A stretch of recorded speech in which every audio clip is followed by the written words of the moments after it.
Hello friends, welcome to Employment Router. There are numerous vacancies in Bureau of Indian Standard, which comes under Department of Consumer Affairs, Ministry of Consumer Affairs, Food and Public Distribution, Government of India. It's a government job, permanent job, और यहाँ पे group A, group B, group C तीनों level पे post हैं और deputation पे नहीं है, कॉन्ट्रैक्चुअल नहीं है, परमानेंट पोस्ट है। तो आपके इंटरव्यू और एग्जाम्स भी होंगे। मतलब डिफरेंट पोस्ट के लिए डिफरेंट डिफरेंट क्राइटेरिया है। तो आइए देखते हैं इसमें कहाँ मतलब किस किस पोस्ट पे वैकेंसीज हैं और कितनी कितनी वैकेंसीज हैं। सबसे पहले ग्रुप ए पोस्ट हैं। यहाँ पे लिखा हुआ है, देखिए, to be filled up by direct recruitment. तो आपका परमानेंट पोस्ट है। और फर्स्ट है यहाँ पे असिस्टेंट डायरेक्टर की एडमिनिस्ट्रेशन एंड फाइनेंस डिपार्टमेंट में, जिसमें सैलरी तो ऑब्वियसली ग्रुप ए की पोस्ट है तो अच्छी सैलरी होगी। और एज लिमिट जो है 35 ईयर्स की है। यहाँ पे टोटल वैकेंसीज 1 है। फिर assistant director marketing and consumer affairs में है, उसमें भी सेम है एज और वैकेंसीज। फिर असिस्टेंट डायरेक्टर हिंदी की है, उसमें भी सेम है। कैटेगरी वाइज अपनी सीट्स आप देख सकते हैं, ये टोटल वैकेंसीज हैं। देन उसके बाद ग्रुप बी की है, उसमें है सबसे पहले पर्सनल असिस्टेंट, जिसके लिए जो नॉर्मल ग्रेजुएट होते हैं दे कैन अप्लाई। तो ये काफ़ी लोगों के लिए यूज़फुल रहेगी। पर्सनल असिस्टेंट की है, एज 30 ईयर्स की लिमिट है यहाँ पे। टोटल नंबर ऑफ वैकेंसीज 27 है। फिर है असिस्टेंट सेक्शन ऑफिसर, ये भी काफ़ी लोग अप्लाई करते हैं। नॉर्म कोई एक्सपीरियंस नहीं चाहिए होता है, नॉर्मल ग्रेजुएट कैंडिडेट अप्लाई कर सकता है। और इसमें भी एज लिमिट 30 ईयर्स रहेगी और वैकेंसीज देखिए 43 हैं टोटल वैकेंसीज।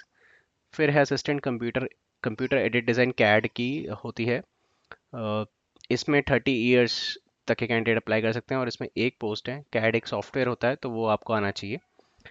उसके बाद है ग्रुप सी की पोस्ट है, स्टेनोग्राफर की है। इसमें एज लिमिट 27 ईयर्स तक की है और 19 सीट्स हैं।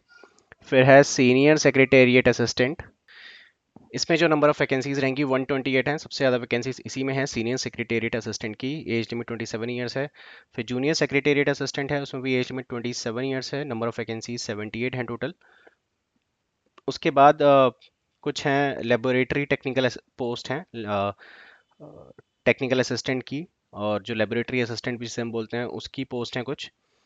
तो टेक्निकल असिस्टेंट लेबोरेटरी में आप देखेंगे एज लिमिट 30 ईयर्स है और 27 सीट्स हैं टोटल। फिर यहाँ पे कुछ डिसिप्लिन वाइज वैकेंसीज हैं कि तीन स्ट्रीम्स में वैकेंसीज हैं टेक्निकल असिस्टेंट की, मैकेनिकल, केमिकल और माइक्रोबायोलॉजी।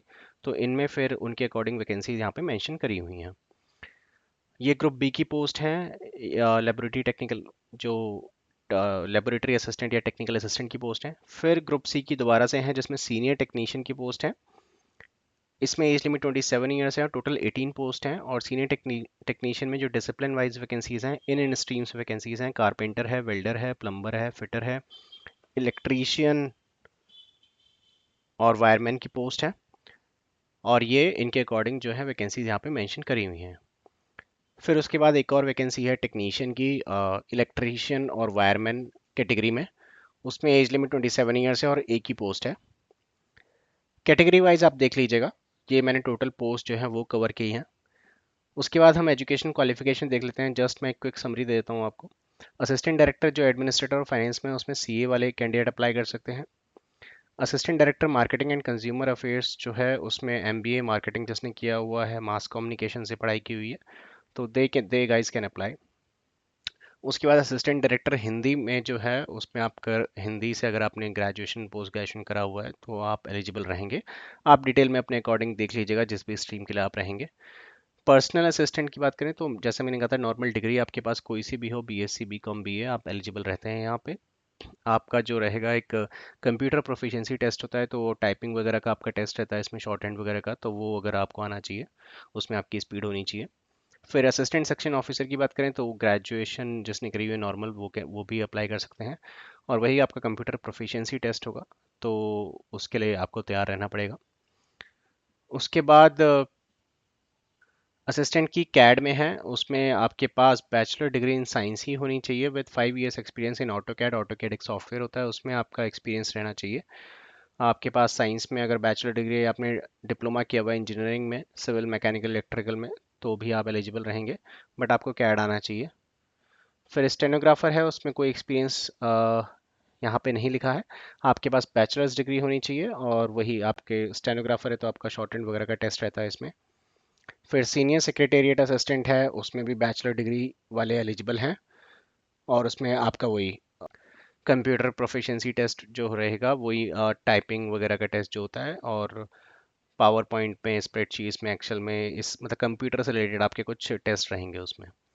जूनियर सेक्रेटेरिएट असिस्टेंट में भी आपको सिर्फ बैचलर डिग्री चाहिए, अगेन वही है, टाइपिंग टेस्ट वगैरह रहेंगे आपके इसमें। टेक्निकल असिस्टेंट की बात करें तो तीन स्ट्रीम्स थी, मैकेनिकल, केमिकल, माइक्रोबायोलॉजी, उसी के अकॉर्डिंग आपको यहाँ पे पढ़ाई चाहिए। मैकेनिकल की बात करें तो आपका डिप्लोमा होना चाहिए मैकेनिकल में। केमिकल की बात करें तो आपके पास बैचलर्स डिग्री है इन केमिस्ट्री। माइक्रोबायोलॉजी की बात करें तो अगेन आपके पास बैचलर्स डिग्री है अगर माइक्रोबायोलॉजी में आप एलिजिबल हैं। सीनियर टेक्नीशियन की बात करें, फिर इसमें सिर्फ ट्वेल्थ जिन्होंने की है और जिन्होंने आईटीआई करी हुई है उस पर्टिकुलर स्ट्रीम में, electrician, fitter, carpenter, plumber, wireman, welder, तो दे गाइस कैन अप्लाई। टेक्नीशियन की बात करें तो भी ट्वेल्थ पास के बाद मतलब आईटीआई होनी चाहिए आपकी basically after twelfth in in a particular stream. Technician के केस में इलेक्ट्रीशियन और वायरमैन की पोस्ट थी। उसके बाद अब आपका प्रोसेस क्या रहेगा रिक्रूटमेंट का? जो ग्रुप ए की पोस्ट थी उन तीनों के लिए आपका ऑनलाइन एग्ज़ाम प्लस इंटरव्यू रहेगा। फिर उसके बाद पर्सनल असिस्टेंट की बात रहे या मतलब किसी भी एग्ज़ाम की उसके बाद बात करें तो आपका ऑनलाइन एग्ज़ाम रहेगा, और आपका एक स्किल टेस्ट रहेगा। जैसे पर्सनल असिस्टेंट की बात करें तो आपका एक कंप्यूटर प्रोफिशिएंसी टेस्ट होगा और शॉर्ट हैंड टेस्ट होगा। एएसओ की बात करें तो उसमें भी टाइपिंग स्पीड टेस्ट रहेगा और कंप्यूटर टेस्ट रहेगा। कैड की बात करें तो आपका कैड पे ही टेस्ट होगा जो सॉफ्टवेयर होता है। स्टेनोग्राफर की बात करें तो आपका शॉर्ट हैंड वाला टेस्ट होगा। सीनियर सेक्रेटेरिएट असिस्टेंट की बात करें तो आपका word processing, Microsoft Excel, power point, इनमें रहेंगे टेस्ट। जूनियर सेक्रेटेरिएट असिस्टेंट की बात करें तो आपका टाइपिंग टेस्ट रहेगा। टेक्निकल असिस्टेंट और सीनियर टेक्नीशियन और टेक्नीशियन की बात करें तो आपके कुछ प्रैक्टिकल और ट्रेड टेस्ट रहेंगे आफ्टर ऑनलाइन एग्जाम। तो online exam plus skill test रहेगा। बाकी सब के लिए जो ग्रुप ए की पोस्ट है उनमें ऑनलाइन एग्जाम प्लस इंटरव्यू रहेगा। ऑनलाइन एग्जाम का जो स्ट्रक्चर है ग्रुप ए का जो है बेसिकली उनका ये है, आपका जनरल इंटेलिजेंस एंड रीजनिंग रहेगा, इंग्लिश रहेगा, एप्टीट्यूड रहेगा, और फिर हिंदी। अगर आप अप्लाई कर रहे हैं असिस्टेंट डायरेक्टर हिंदी के लिए तो आपकी डोमेन नॉलेज हिंदी का टेस्ट होगा। फाइनेंस के लिए अप्लाई कर रहे हैं तो उसमें रहेगा, और मार्केटिंग एंड कंज्यूमर अफेयर्स कर रहे हैं तो उसके अकॉर्डिंग आपका एक डोमेन का पार्ट भी होगा उसमें टेस्ट में। फिर उसके बाद टेक्निकल असिस्टेंट लेबोरेटरी और assistant computer aided design CAD, और इसमें कह रहे हैं कि एग्ज़ाम जो रहेगा ग्रेजुएट लेवल का रहेगा, और जो सीनियर टेक्नीशियन और टेक्नीशियन है उसमें जो एग्ज़ाम रहेगा वो आपका ट्वेल्थ लेवल का रहेगा। और जो टेस्ट रहेगा उसका सिलेबस ये है, आपका तीन चीज़ें कॉमन रहेंगी, जनरल इंटेलिजेंस एंड रीजनिंग और जनरल अवेयरनेस और इंग्लिश लैंग्वेज। उसके बाद according to the post you have applied आपका टेस्ट रहेगा। जैसे आप कैड में अप्लाई कर रहे हैं तो कैड के अकॉर्डिंग क्वेश्चंस आएंगे, और आप मतलब जो भी पोस्ट थी यहाँ पे इलेक्ट्रीशियन, वेल्डर, प्लम्बर, जिनकी पोस्ट थी आप जिसके लिए भी अप्लाई करेंगे उसके अकॉर्डिंग एक पेपर आपका उसका रहेगा। उसके बाद असिस्टेंट सेक्शन और कुछ नॉन टेक्निकल पोस्ट हैं, जैसे assistant section officer, personal assistant, stenographer, senior secretariat assistant और जूनियर सेक्रेटेरिएट असिस्टेंट, जिसके लिए सबसे ज़्यादा लोग अप्लाई करते हैं। इसमें सिर्फ नॉर्मल ग्रेजुएशन रहता है। तो आपका जो इसमें टेस्ट रहेगा वो नॉन टेक्निकल रहेगा, चार पार्ट रहेंगे: general intelligence and reasoning, general awareness, quantitative aptitude और इंग्लिश लैंग्वेज। ये जो चार रहेंगे उसमें रहेंगे। उसके बाद कुछ एज रिलैक्सेशन जो हर जगह होती है वही यहाँ पे इन्होंने मेंशन करी हुई है।